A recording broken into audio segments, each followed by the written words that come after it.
And welcome back to another CBB Talk with your boy Will Dickinson. And we're here, and we have 8 teams left that can win the national championship.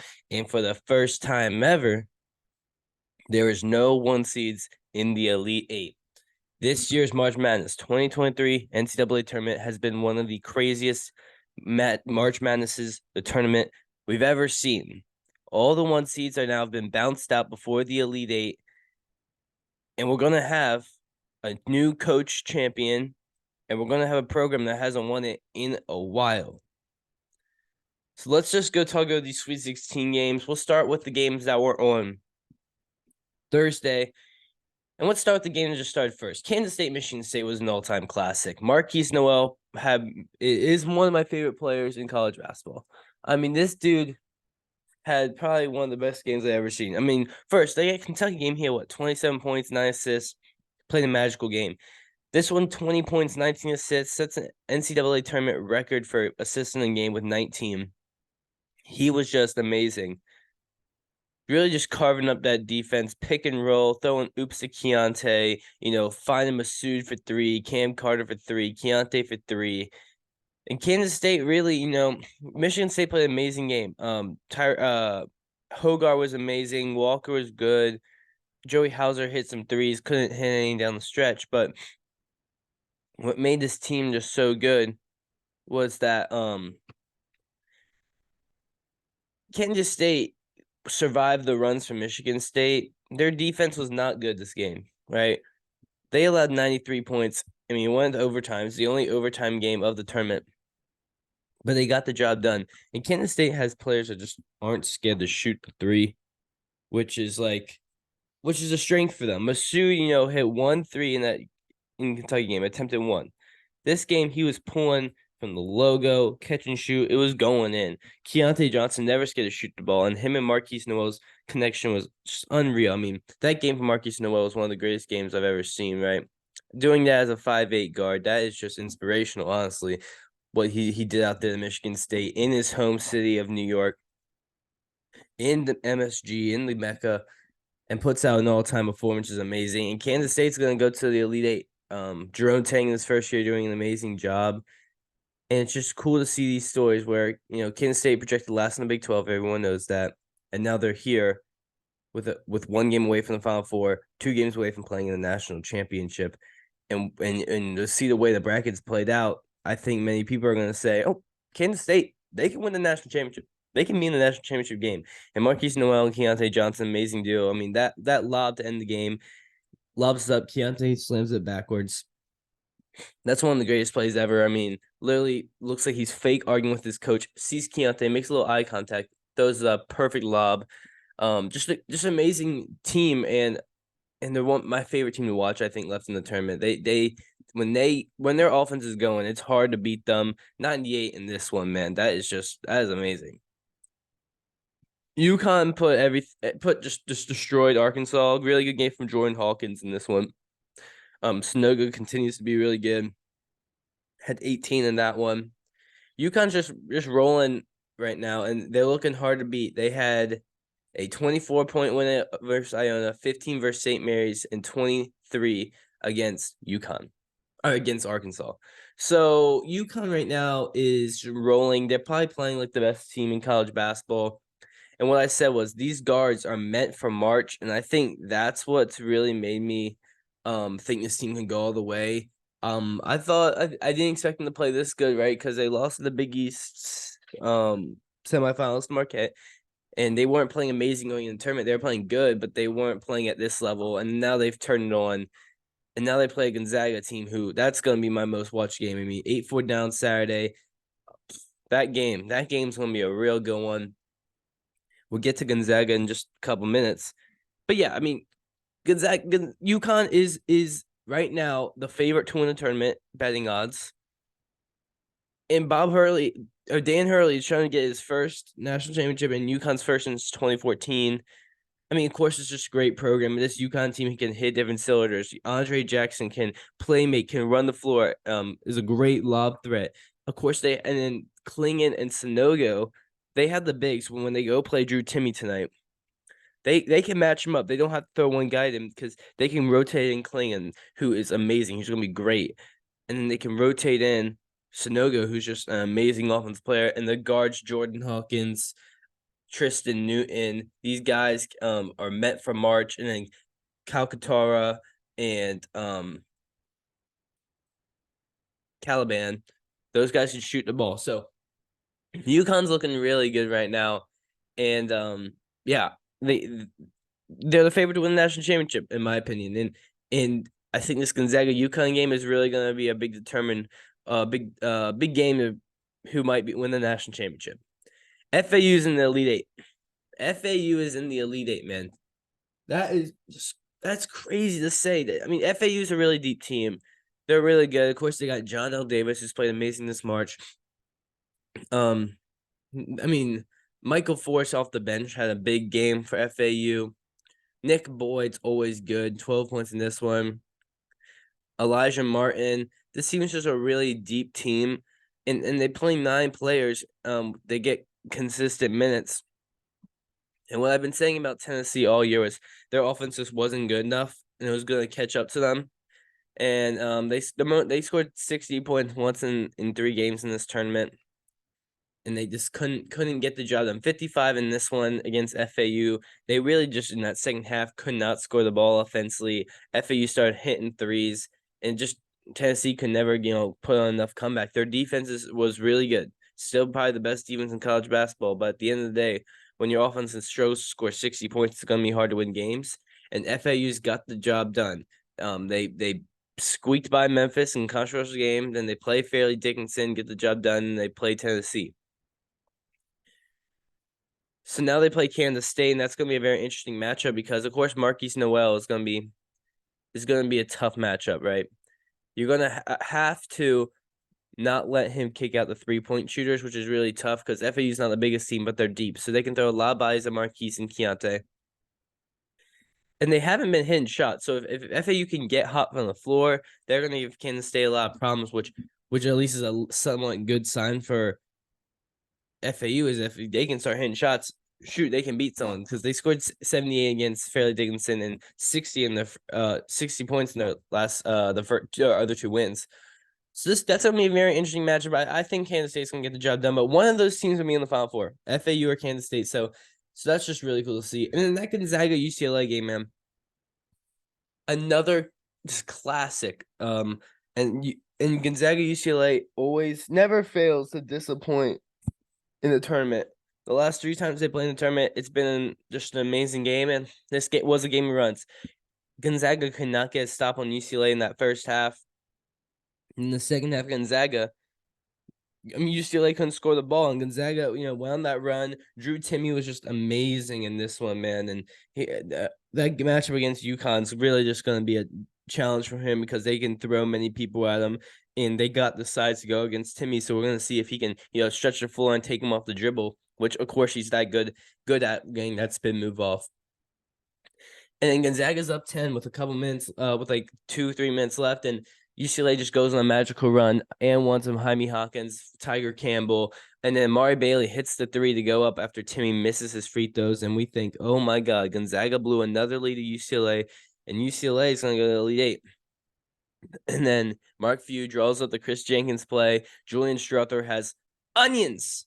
I wish Bill Raftery was calling that game, but he had major onions to pull that shot there and from the logo, and he makes that. I'm guessing the thought was if he misses, they can maybe get the rebound or foul and have another chance. He ends up making that shot, and then Markquis Smith gets the steal on the other end. Gonzaga's moving on. Gonzaga was my pick to go to the national championship out the right side of the bracket. And they've scared me every game. They scare me, and they keep getting off the bad first half performances. They were barely up against Grand Canyon. They were down 6 to TCU, down 13 to UCLA.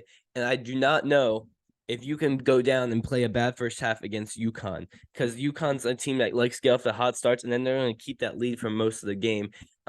Of course, they have the bigs, they have the guards, and Gonzaga has had Julian Strother and Drew Timme all year be really good players, and they've had now players like Markquis Smith step up. Hunter Silas has been good. Rasir Bolton, guys like that are going to have to step up for Gonzaga in this game, play good defense. but can Gonzaga get off to a good start? You can't be down more than 10 or 7 points to UConn because that's going to be a tough comeback because this UConn team's playing at a different level right now. So you got to keep it close. We'll see if Gonzaga can do that. Moving on to the top side of the bracket, with 2-1s lost, San Diego State took down Alabama, my national champion pick. I was bummed. I wanted to be right. But San Diego State's a team that plays amazing defense. Is a team of just grown men who play basketball really well. They're a team that does it by committee. They can have a different guy go off every night. And yesterday it was Trammell, and the shortest guy on the court had 5 rebounds and 21 points. He was amazing. But they really just do it as a team. Matt Bradley didn't have it going. It didn't matter. Nathan Menza at the rim, really good. And when you have 6 different players play 20 minutes, and the person with the least amount of minutes on the team was 14. I mean, that's just amazing. Like, that is team basketball, and San Diego State doesn't rely on one player. And sometimes that can scare you when you're going down the stretch in a close game, who you're going to give the ball to. But it also helps because if your best player doesn't have it going, like Alabama didn't have it going tonight, you're going to have to try short other people that aren't used to it. And San Diego State's is not like that. Alabama, Brandon Miller, 3 for 19 from the field, and it sucks that his Alabama career is going to end, in such a not a great game. And Alabama had an amazing year. The number 1 overall seed in the tournament, trying to make their first Final Four, and they went against a really, really tough San Diego State team. And they couldn't get the job done, but it does not failure every year for Alabama. It exceeded expectations, and they went against a really hot team right now. And San Diego State right now could be in the Final Four. It's the first time they're in the Elite Eight, first team from the Mountain West in the Elite Eight, and they have to go against Creighton. Let's just talk about the game real quick because it wasn't, a real just up and down amazing game. Creighton pretty much dominated from the jump. Princeton kept it close in that first half. Creighton ended up pulling away. Amazing game from Baylor Scheinman. And when they got Baylor Scheinman, it was for times like this where he can catch and shoot. He can do it off the dribble. He was amazing in this one. And of course, Ryan Kalkbrenner. We saw how they played when he went out. And now that he's back, Creighton's been one of the best teams in the country. And they were a preseason top 10 team for a reason. And now look where they are. They're in the Elite Eight, and they're playing San Diego State. So Creighton, San Diego State. Both these teams were in Maui. They didn't play each other. But these teams right now playing in the Elite Eight, and this is a very interesting matchup. It's Creighton, who's a really, really good offense and not the best defense, is going against San Diego State, who's one of the best defenses and not a great offense. And they match up I think, very similar because, of course, you got Ryan Nembhard, Trammell, 2 short guards. San Diego State's way deeper than Creighton, but Mensa, Kalkbrenner, they can match up well. Mensa is one of the best defensive players in the country. So San Diego State's going to bring the physicality. They're going to bring the defense, and Creighton's going to have to hit shots. Sharman's going to have to hit shots again. Trey Alexander's going to have to hit shots. Arthur Kalumu going against his brother, which is great. They play each other last year in the tournament, and Creighton ended up getting the win. So that was in the first round, and now this is an Elite Eight. So both these programs have came farther, and we'll see if San Diego State can get the win and go to a Final Four for the first time. Creighton trying to do the same thing. So one of these teams will be in their first Final Four, and then they're going against the bomb. So one of these teams will be in the national championship game. San Diego State, Creighton, FAU, and Kansas State. That's just amazing.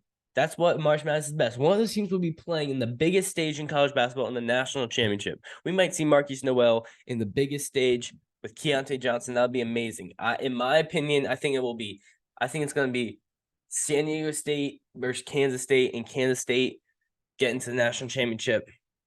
But if you told me Creighton's in the national championship, I would be like, that makes sense. If FAU's in the national championship, I would be very shocked. Honestly, I would be very, very shocked. Moving on to the last 2 games, Miami took down Houston. Am I surprised? No.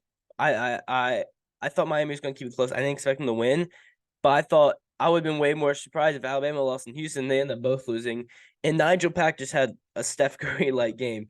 Dude was pulling from 8 feet plus behind the 3-point line, splashing. Isaiah Wong, amazing. And what I said, in the beginning of doing this podcast, whatever you want to call it, is Miami's the most underrated team in the nation. They in March Madness, guards win. And Nigel Pack and Isaiah Wong are winning games because they're just a really hard guard. They gave Houston guards so many problems on the offensive end.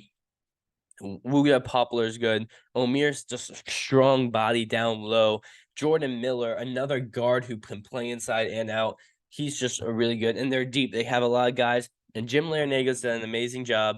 Back in the Elite Eight for the second straight year. Shout out to the women's team in the Elite Eight. My women's bracket's looking pretty good. I had Miami in the Elite Eight in my women's bracket just because of the Cavender twins. If you know, you know. But Miami's in the Elite Eight for the second straight year, and they're going against Texas. Texas, man. Rodney Terry should get the job. I'm putting if I had to throw a name, if I had to make a claim, Rodney Terry should be the Texas men's basketball coach next year. Look what he's done. He's led this team to the Elite Eight for the first time in what? It was like 17 years or something. Texas basketball has not been this good in a long time, and he's done an amazing job. And I know it's been Chris Beers recruits and all of that, but at the end of the day, who's the one getting the job done on the court? It's Rodney Terry, and this team is another team that is led by guards: Marcus Carr, Tyrese Hunter, Serge Jabari Rice.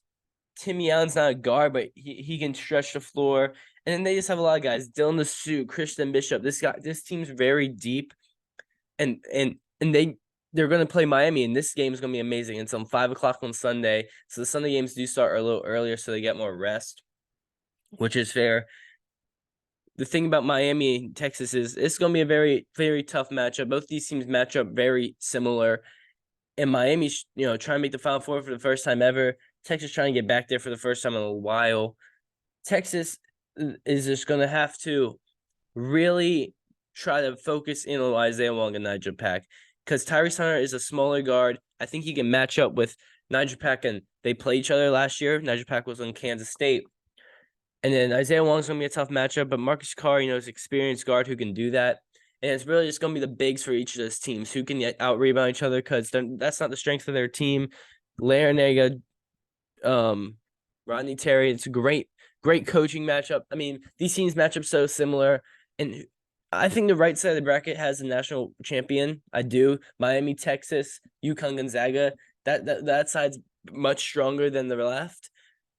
But that's what makes March Madness so crazy, is that, hey, however the bracket breaks, that's how that it can't go any other way. We've had a lot of upsets, and this has been one of the craziest, most fun tournaments, and we still have 7 more games to play. And that's the beauty of it. So yeah, drop your national champion down below. Man, it's March. Oh, I've expected unexpected, but I didn't expect this much. So, hey, we got 2 more games today and tomorrow. I'll try to do a recap after today's games, but we'll see. Markquis Nowell, FAU, San Diego State, Creighton. I grew up in the Jewish community. All right, see ya.